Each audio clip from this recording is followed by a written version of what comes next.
নমস্কার সকল দর্শককে আমার ইউটিউব চ্যানেলের আজকের অনুষ্ঠানে স্বাগত জানাচ্ছি। যে টপিক নিয়ে আজকে আলোচনা করব সেটা হচ্ছে মঙ্গলের বুধের নক্ষত্রে অর্থাৎ অশ্লেষা নক্ষত্রে গোচর, যেটা আগামী 29শে জুন থেকে 20 জুলাই বিকেলবেলা পর্যন্ত থাকবে, যেখানে মঙ্গল বুধের অশ্লেষা নক্ষত্র দিয়ে গোচর করবে। এই নক্ষত্রের এফেক্ট কী হবে বা এই নক্ষত্রের মূলত ফাংশন কি তা নিয়ে প্রচুর মানুষ প্রশ্ন করেছেন, তাই ভিডিওটা বানানোর প্রয়োজন পড়েছে আর কি।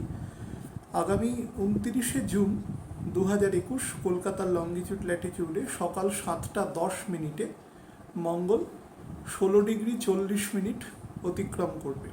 16 ডিগ্রি 40 মিনিট থেকে একদম 30 ডিগ্রি পর্যন্ত, অর্থাৎ কর্কট রাশির একদম শেষ ভাগ পর্যন্ত যে 4টে চরণ আছে সেটা হচ্ছে অশ্লেষা নক্ষত্রের চরণ। এই অশ্লেষা নক্ষত্র বুধের নক্ষত্র, আপনারা সবাই জানেন। আমি যখন মঙ্গলের সার্বিক গোচর নিয়ে আলোচনা করেছিলাম, এই নক্ষত্রের উপরে আমি মূলত কিছু বলিনি, জাস্ট একটা টাচ আপনাদের দিয়ে গেছিলাম, কারণ এই নক্ষত্রের কিছু স্পেসিফিক ক্যারেক্টার আছে, যে ক্যারেক্টারটা আর 5টা নক্ষত্রের থেকে আলাদা, সেই জন্য এটার একটু বলার প্রয়োজন আছে। প্রথম তো বলে রাখি, যখনই কোনো নক্ষত্র নিয়ে কথা বলবো, আপনারা কিন্তু একটা জিনিস বোঝার চেষ্টা করবেন, সেই নক্ষত্র কিন্তু সবসময় একটি নক্ষত্র নয়। আমরা যেটাকে বলি কনস্টেলেশন অফ স্টার্স, সেখানে অনেকগুলো নক্ষত্র আছে। হ্যাঁ, একটা নক্ষত্র যে থাকে না তা নয়, কিন্তু নর্মালি একের বেশি নক্ষত্র থাকে। একের বেশি নক্ষত্র মিলে একটা নক্ষত্রপুঞ্জ তৈরি করে। সেই নক্ষত্রপুঞ্জটাকে আমরা সেই নক্ষত্রের নাম দিয়ে ডিমার্কেট করি। তো অশ্লেষা নক্ষত্র হচ্ছে 5টা নক্ষত্রের কনস্টেলিয়েশন, অর্থাৎ 5টা নক্ষত্র একসাথে যোগ হয়ে অশ্লেষা নক্ষত্রের নক্ষত্রপুঞ্জটা তৈরি করেছে, যেটা অনেকটা একটা লম্বাকৃতি কাস্তের মতন আকৃতি। সেটাকে যদি আপনি ইমাজিনেটিভ লাইন দিয়ে যোগ করেন, সেটা একটা লম্বাকৃতি কাস্তের মতন তার আকৃতি।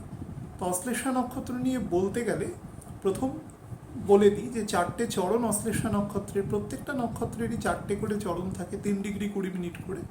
তো এখানে যে 4টে চরণ, সেটা ধনুরাশি থেকে স্টার্ট হয়, মানে নবাংশ যদি বলেন, তাহলে ধনু থেকে স্টার্ট হয়ে এটা মীন পর্যন্ত থাকে। তো এই নক্ষত্রের যে অধিপতি, এই নক্ষত্রের প্রত্যেকটা নক্ষত্রের একজন অধিপতি আছেন, একজন ডেমিগডস বা কিছু কিছু ক্ষেত্রে গড এরকম থাকেন।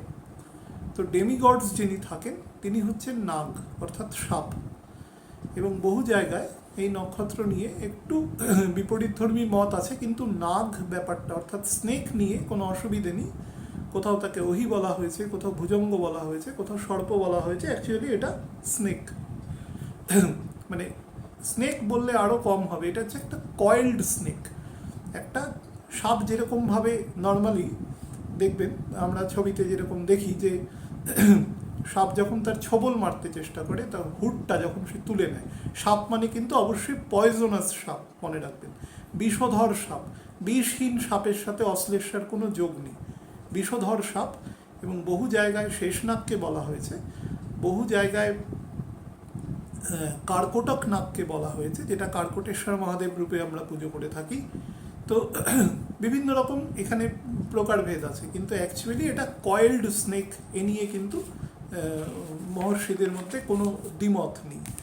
তো এই নক্ষত্রের অ্যাকচুয়াল যদি আপনি নর্মালি 1 ডিগ্রি 2 ডিগ্রি করে সমস্ত ঘরগুলো জুরিসডিকশনগুলো তুলে দেন, টোটাল কালপুরুষকে 360 ডিগ্রি রূপে বিবেচনা করলে এটা 106 ডিগ্রি 40 মিনিট থেকে 120 ডিগ্রি পর্যন্ত এর বিস্তার রয়েছে, যেটা আমি বললাম প্রথমে। তো এই যে নক্ষত্র আছে, এটাকে বুঝুন, এই নক্ষত্র হচ্ছে ছোবল মারার পূর্ব অংশ পর্যন্ত সাপ যখন নিজেকে সম্পূর্ণ কনসেন্ট্রেট করে কারোর ওপর বিষ প্রয়োগ করবে, সেই মুহূর্তের সাপ। অর্থাৎ যখন তার মধ্যে সম্পূর্ণ এনার্জি সে তার হুড অর্থাৎ তার মুখ ফনা এবং তার মুখে কনসেন্ট্রেট করে নিয়েছে, এই মুহূর্তের সাপ। সুতরাং সেই সাপ কীরকম হবে? ধূর্ত হবে, খল হবে, চতুর হবে, মিষ্টিপ হবে।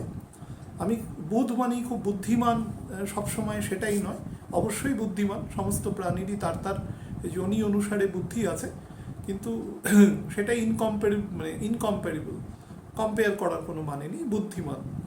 এবং যে কোনো একটা বিষয়ে খুব জেদি হয়, এরা অবস্টিনেন্স হয়, অর্থাৎ যেটাকে মনস্থির করে সেটাকে করবার একদম চূড়ান্ত পর্যায়ে চেষ্টা করে, আর সেটাকে করে কাজটা কমপ্লিট করে তারা ছাড়ে, এবং কিছুটা ন্যাগিং করে কিছুটা ইমোশনাল আসপেক্টের মধ্যে দিয়ে পরিস্থিতিকে তারা ট্যাকেল করেন। একটা শুক্রের মতো নেচার আছে, কিন্তু এখানে শুক্রের থেকেও চন্দ্রের নেচার বেশি থাকে, কারণ এই নক্ষত্রের অবস্থান কর্কট রাশি শেষ 4টে চরণ। এবার নর্মালি যেটা বলার দরকার সেটা হচ্ছে এই নক্ষত্রের একটা প্রকৃতি হচ্ছে এ অ্যাথিস্ট হয়, এ নন ভেজ হয়। হ্যাঁ, আপনি হয়তো ভাববেন যে সাপ কি অ্যাকচুয়ালি ভেজ বা নন ভেজ, এ নিয়ে বিতর্ক থাকতে পারে, কিন্তু যাই হোক, এই নক্ষত্র সম্পর্কে মহর্ষিরা যেটা বলেছেন সেটা নন ভেজ বলেছেন, অর্থাৎ এ ভেজ পছন্দ করেন, এবং অ্যাথিস্ট বলেছেন, হ্যাঁ, যাকে যিনি কোনো ঈশ্বরে বিশ্বাস করেন না, এবং একটা এক্সকমিউনিকেশন মেন্টালিটি থাকে, অর্থাৎ সমাজচ্যুত মানসিকতা থাকে। সাপকে দেখবেন, সাপ নর্মালি অন্যান্য প্রাণীদের সাথে একসাথে থাকে না। এখন বাচ্চাদের আমি অনেক সময় কার্টুন দেখতে গিয়ে দেখি যে সেখানে সাপও যাচ্ছে, দেখানো হয়, সেটা বাচ্চাদের হয়তো মানসিকতা ডেভেলপমেন্টের জন্য সকলে একসাথে মিশে থাকার সেটা ইমপ্লাই করানো হচ্ছে, সেটা ভালো দিক। অন্য দিক আছে, কিন্তু সাপ কোনোদিন সমাজে সবার সাথে থাকে না, কারণ সাপের প্রকৃতিটাই হচ্ছে খল। সাপ খুব ইনসিকিউরিটিতে ভোগে, হ্যাঁ, কারণ তার জন্মসূত্রেই সে ইনসিকিউরিটিতে আছে। আপনারা সবাই জানেন যে সাপের জন্মসূত্রে ইনসিকিউরিটিতে রয়েছে, একমাত্র শেষনাগ বাদে বাকি সমস্ত সর্প ইনসিকিউরিটিতে ভোগে। তো সেই হিসাবে প্রত্যেকে চেষ্টা করে যেতে সে তার শত্রুকে প্রথমেই আঘাত করবে, দ্য ফার্স্ট টাক। তো সেটা করার জন্য সাপের মধ্যে এই খল নেচারটা তৈরি হয়। তো অশ্লেষা নক্ষত্রের মধ্যে খল নেচারটা থাকে, এক ধরনের চৌর্যবৃত্তি থাকে।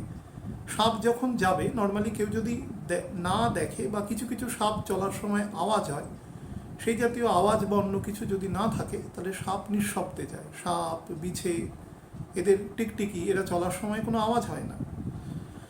তো এই নিঃশব্দটা কিন্তু এদের এই যে পয়জনাস অ্যাক্টিভিটিসটা, সেটা কিন্তু এক ধরনের ডিটারমাইন করে।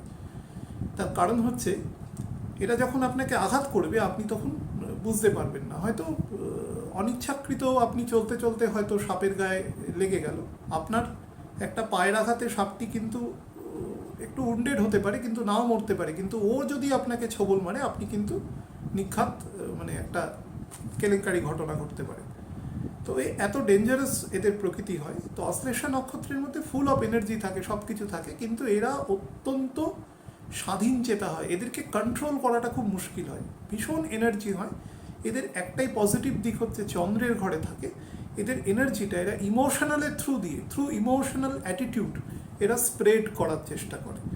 তো এই নক্ষত্র দিয়ে যখন কোনো, আপনাদের বইয়ের ভাষায় বলছি, যখন কোনো খল বা ক্রূর গ্রহ যখন পাস করে, তখন এই নক্ষত্রের প্রকৃতি একটু বেশি এনলার্জড হয়ে যায়, অর্থাৎ সে সুযোগ পায়। যেরকম বর্ষাকালে ঠান্ডা লাগার প্রবণতা বাড়ে, সুযোগ পায়, তো সেরকম ব্যাপার আর কি। তো এই দিক থেকে মঙ্গল যখন পাস করবে আগামী 29 তারিখ থেকে, তো মঙ্গল যেহেতু নিজে এক ধরনের ক্রুর প্ল্যানেট, তো এই নক্ষত্র তার প্রকৃতি অনেকটা বেশি এক্সপোজ করার সুযোগ পাবে। এই নক্ষত্র কিন্তু মেল ক্যারেক্টারের নক্ষত্র, মেল ক্যাট বলা হয় একে। এই নক্ষত্রের যে যোনি আছে সেটাকে মেল ক্যাট বলা হয়, ইমোশনের সাথে যুক্ত, এবং অগ্নি নারী, কিন্তু জলের ঘরে থেকেও অগ্নি নারী। তো সেক্ষেত্রে কিন্তু মঙ্গল কিছুটা স্ট্রেনদেন হচ্ছে। এবং ফার্স্ট নবাংশটা দেখুন, মানে 16°40 থেকে 20° পর্যন্ত প্রথম নবাংশটা কিন্তু ধনু রাশির নবাংশ। তো ধনুরাশি কিন্তু গরম ঘর, এবং ধনুরাশির প্রকৃতি দেখুন ধনুক দিয়ে বোঝানো হচ্ছে, হ্যাঁ, সেখানে একটা বো অ্যান্ড অ্যারো দেখানো হচ্ছে। তো সেই মানুষ কিন্তু লক্ষ্যতে একদম স্থির থাকে এবং অলওয়েজ প্রস্তুত, কিন্তু বিচলিত নয়। মানে এটা কিন্তু সাপের একটা নেচার, সাপ কিন্তু বিচলিত নয়। সে যখন শত্রুকে, মানে তার কাছে যে শত্রু আর কি, এটা অ্যাপারেন্ট মানে রিলেটিভ আর কি, সে কিন্তু তার প্রতি কনসেন্ট্রেট, সে কোনো রকম মানে তার বিমুখ হবে না, সে ওই কাজটা করবে এবং নিঃশব্দে করবে। তো এরা ধূর্ত হয়, জেদি হয়, কঠোর হয়, নির্দয় হয় কিছু কিছু ক্ষেত্রে, কিন্তু ইমোশন থাকে। এদের যদি এদের মতন করে কন্ট্রোল না করা যায়, এদের কন্ট্রোলে যেন সাপকে ধরতে গেলে এক্সপার্ট লাগে। দেখবেন প্রচুর এক্সপার্ট আছে যারা বিষধর সাপকে খুব সহজেই ক্যাপচার করে দিচ্ছে। তো এক্সপার্টাইজটা আপনাকে থাকতে হবে, না হলে আপনি এই নক্ষত্র দিয়ে, এই নক্ষত্রের জাতক জাতিকার যার মধ্যে প্রভাব আছে বা বড় গ্রহ আছে, তাকে আপনি সেই ভাবকে কন্ট্রোল করতে পারবেন না। এই নক্ষত্রের বা নবাংশে আছে, কন্ট্রোল করতে পারবেন না। রাহু এবং কেতু যদি এই নক্ষত্রের মধ্যে প্রবেশ করে, এই নক্ষত্রের মধ্যে রাহু কেতুর গুণ আছে, মানে কেতুকে ছেড়ে দিন, রাহুর গুণ আছে, মানে এর মধ্যে একটা একটা ডেভিল অ্যাক্টিভিটিস আছে।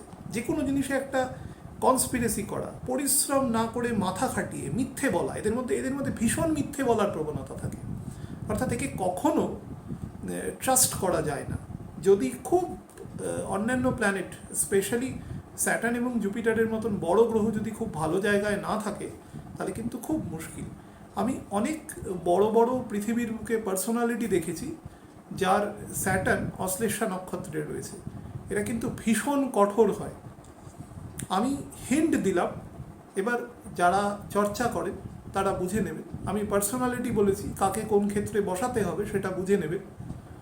আমি স্যাটার্ন বলছি, জুপিটার বলছি, বকরি মঙ্গল বলছি, বকরি শুক্র বলছি, যদি অশ্লেষা নক্ষত্রে কখনো অবস্থান করে, তারা কিন্তু, স্পেশালি যদি শনি অবস্থান করে, এরা কিন্তু মানে দণ্ডমুণ্ডের কর্তা হয় বা কর্ত্রী হয়, যাই হোক না কেন, দুদিক থেকেই, মেল ফিমেল। যদিও মেল ক্যারেক্টার, হ্যাঁ, কিন্তু ফিমেলের মধ্যে থাকলে বেশি পরিমাণে এর অডাসিটিটা বেড়ে যায়।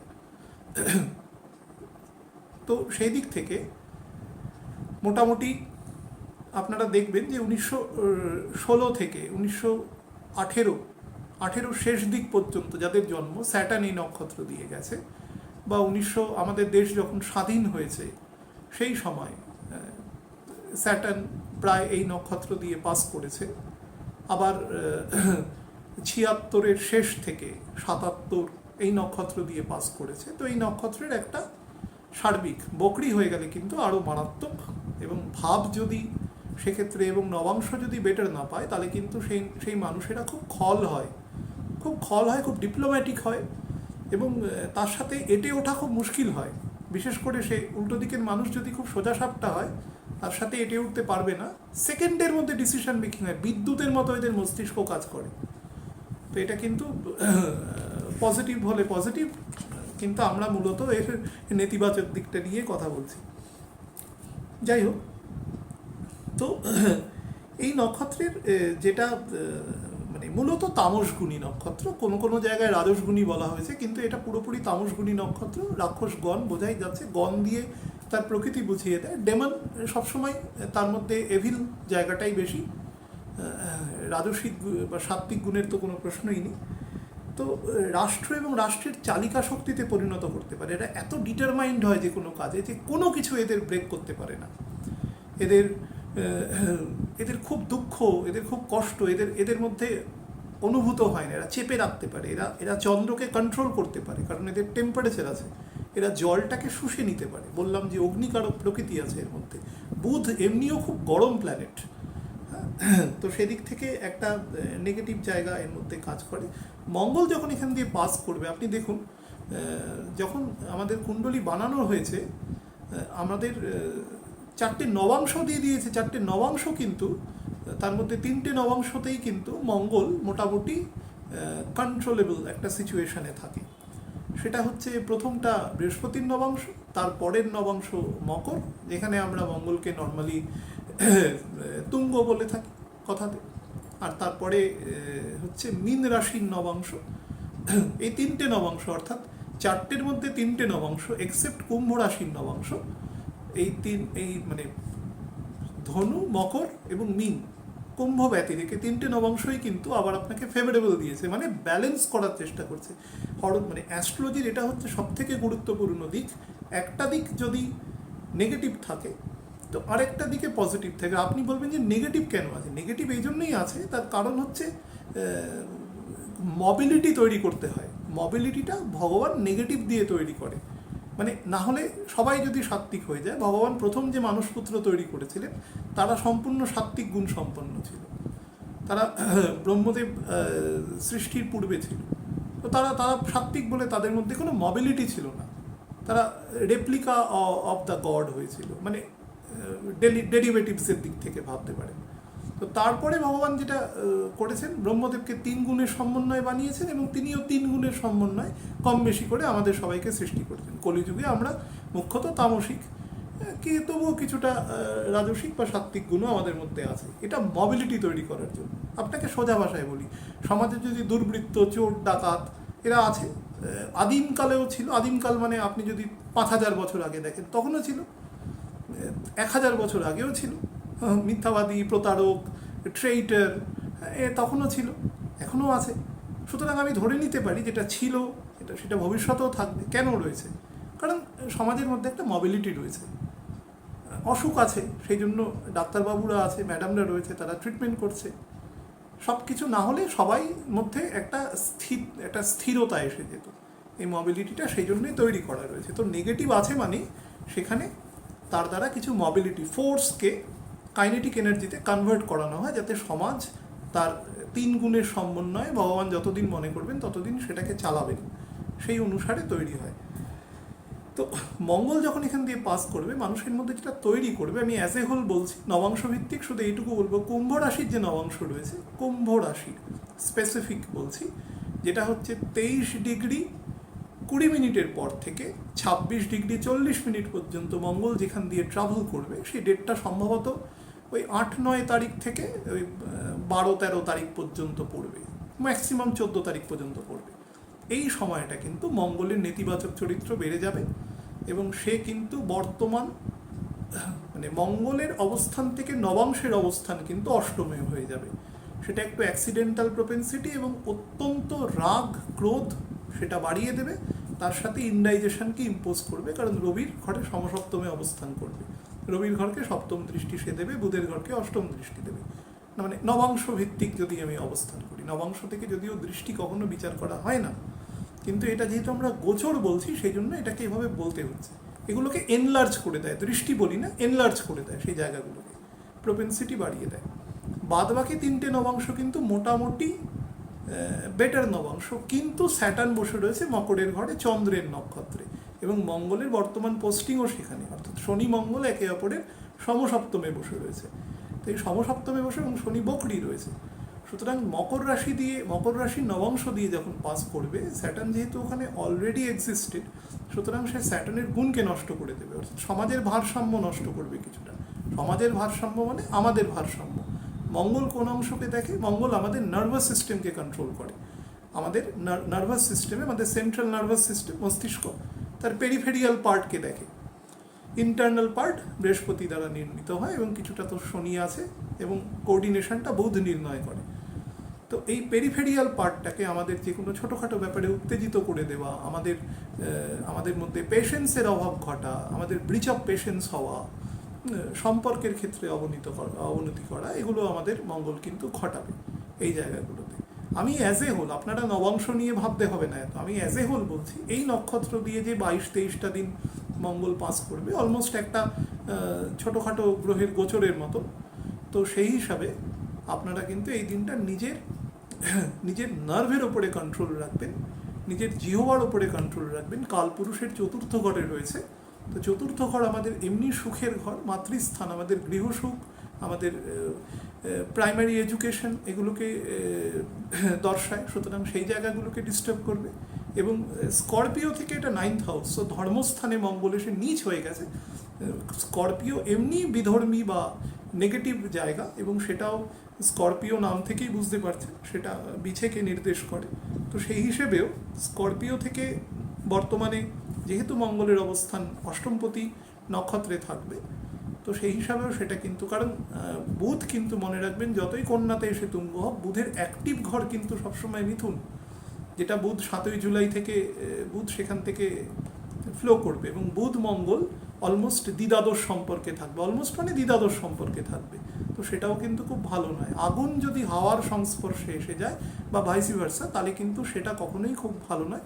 অত্যন্ত দ্রুত দ্রুত ক্রোধের সঞ্চার হবে এবং সেই ক্রোধ থেকে খারাপ জিনিসই তৈরি হবে, কারণ ক্রোধ কোনো ভালো জিনিসের উৎপত্তি করতে পারে না,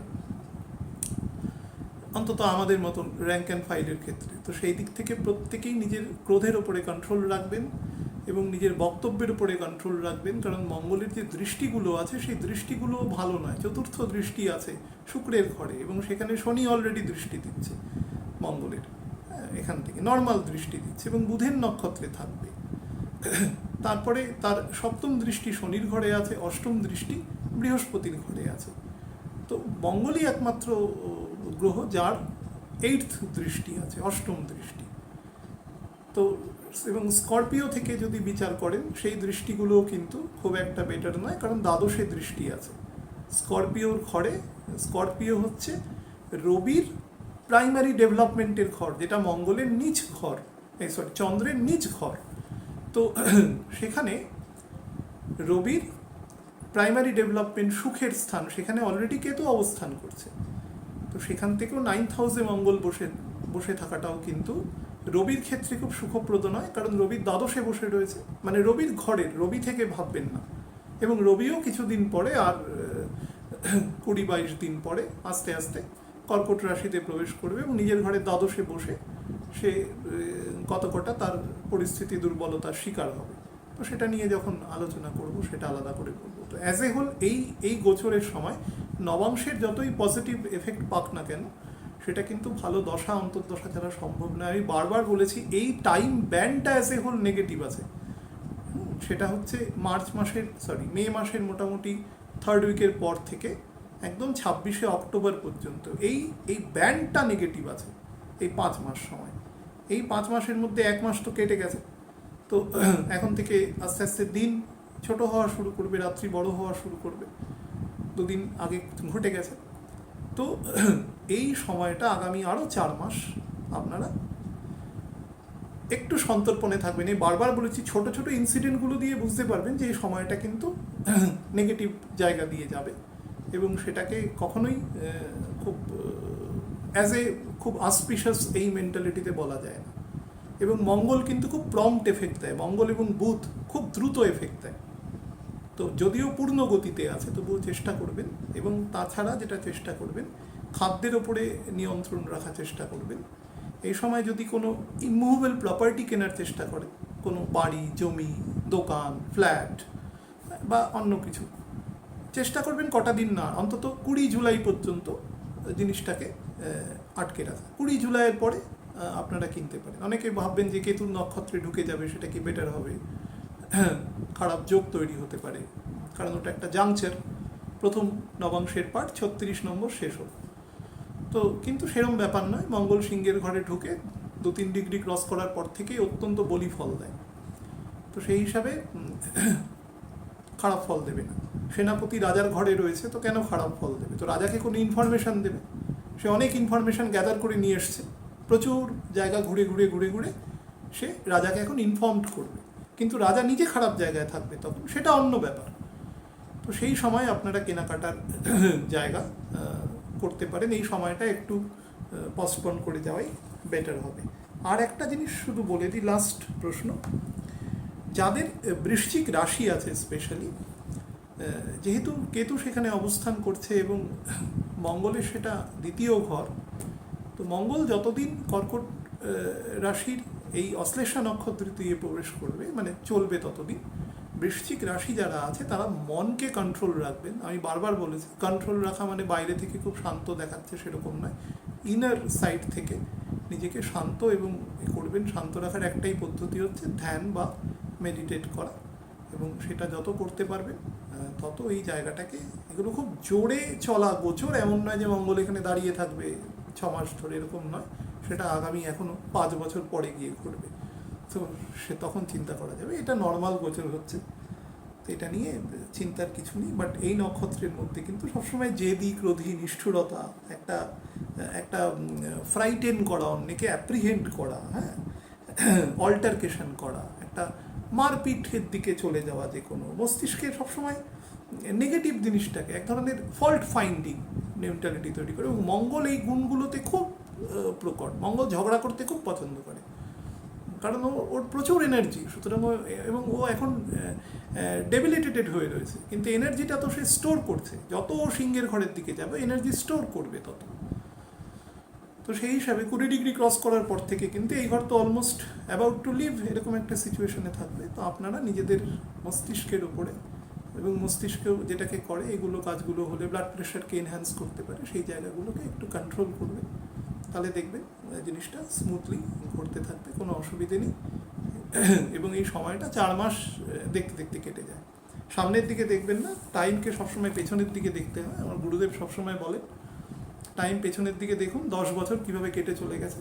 সামনের দিকে 4 মাস দেখলে মনে হবে 400 বছর, কাটবেই না, এরকম কোনো ব্যাপার না, সব কেটে যায়। আপনি আমি থাকি না থাকি কিন্তু সবই কেটে যায়।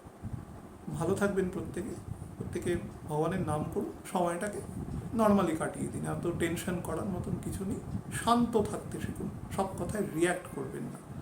রিয়্যাক্ট করাটা কোনো বুদ্ধিমানের কাজ নয়। সমস্ত বিষয়ে কথা বলার আগেই কথা বলা, এরকম ধরনের ধৈর্য নেই।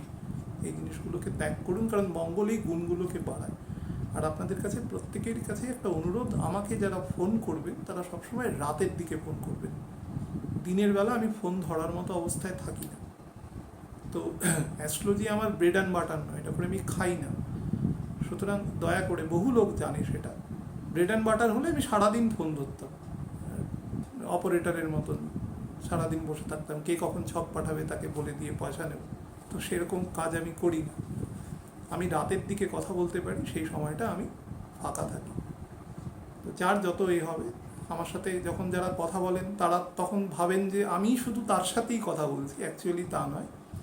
যখন যারা কথা বলবেন কথাটাকে একটু কার্টেল করে নেবেন, কথাকে বেশি বাড়াবেন না। আমি নর্মালি মুখের ওপর কাউকে না বলি না, এখানে কমন প্ল্যাটফর্ম, সেই জন্য বলছি।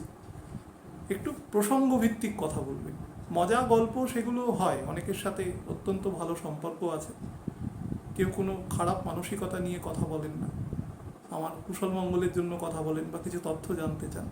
কিন্তু আমার বিনীত অনুরোধ, সময়টা যেহেতু ভালো নেই এবং বহু লোক ফোন করে, অনেক গুরুত্বপূর্ণ প্রশ্ন নিয়ে ফোন করেন, বহু লোক এত অবাঞ্ছিত কথা বলতে থাকেন, এত কথাটাকে এত বাড়াতে থাকেন যে আমি নিজে খুব বিরক্ত হই, কিন্তু বলতে পারি না। তারা বয়োজ্যেষ্ঠ থাকেন বা বয়স কম হলেও তাকে বলা যায় না জিনিসটা, এই বোধটুকু তাদের থাকা দরকার যে আমি এই লোকটির সাথে কতটা কথা বলবো।